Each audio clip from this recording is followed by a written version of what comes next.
Xenoblade Chronicles 2 has an image problem. The women seem designed for a specific demographic.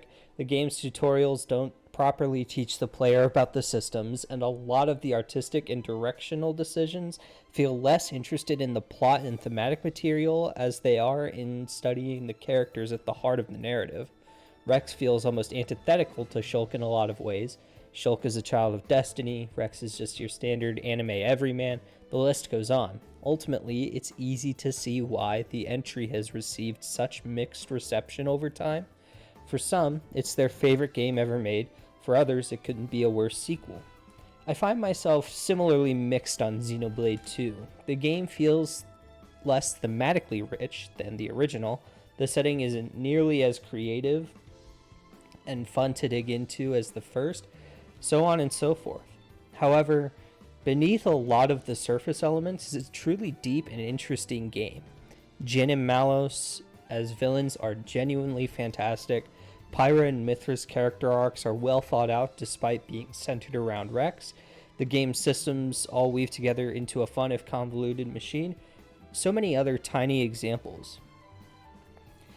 The game's expansion pass included a whole new campaign, Torna, the Golden Country. Set 500 years before the events of Xenoblade Chronicles 2, Torna takes the time to develop several characters we both have and haven't met from the main campaign. Torna doesn't require any prior knowledge of the base game to enjoy. While it is rewarding to know everything that happens in the future, the experience doesn't hinge on that knowledge. In fact, there's enough that Torna doesn't tell you that you will likely still have questions about certain characters going into the main story of Xenoblade 2. This is evident in the physical release of the campaign as its own separate game.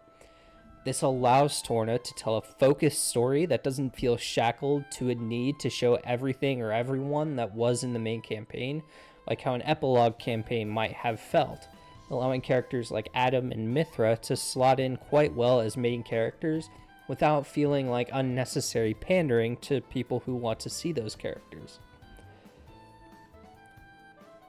One of the main shakeups Torna makes to the combat is in the character switching. In the base game of Xenoblade 2, the Blades often felt like a bit less active party members and more like support members who acted on the sidelines. While Blades have a massive effect in the main campaign, in Torna they take a much more active role in combat. Being able to cancel out of an attack into switching into your Blade, who has a much different set of skills and a whole different role in combat, is one of the most satisfying additions in the game. The way it integrates into Xenoblade's traditional break combo system is similarly effective, creating proper incentive for the player to switch between characters. A brand new mechanic added in Torna is the community system, what is essentially a way of tracking all the characters you've helped in side content. This would be a great addition if it weren't for the game halting progress in the main story behind a certain community level, meaning you'll have to do a lot of side quests to finish the game. This is understandable since the main story is a bit on the short side and it would be easy to gun all the way to the end without seeing the majority of the content, but at the same time the quality of the side content doesn't stand up to the requirement all the time. Xenoblade's side quests have always been hit or miss, but being forced to do such a large amount of them doesn't help matters, especially when so many of them start to feel repetitive. Fortunately for Torna, where the main campaign tends to suffer from players being stuck in menus for too long and spending too much time swapping party members, Torna's smaller cast of characters allows for much more focused progression and makes meeting requirements much less daunting. Ultimately, however, Torna's narrative is its strongest aspect. Jin and Laura's bond, Adam's outlook, the Malos fight, so many amazing moments culminating in one of the most emotionally affecting scenes in any Xenoblade game.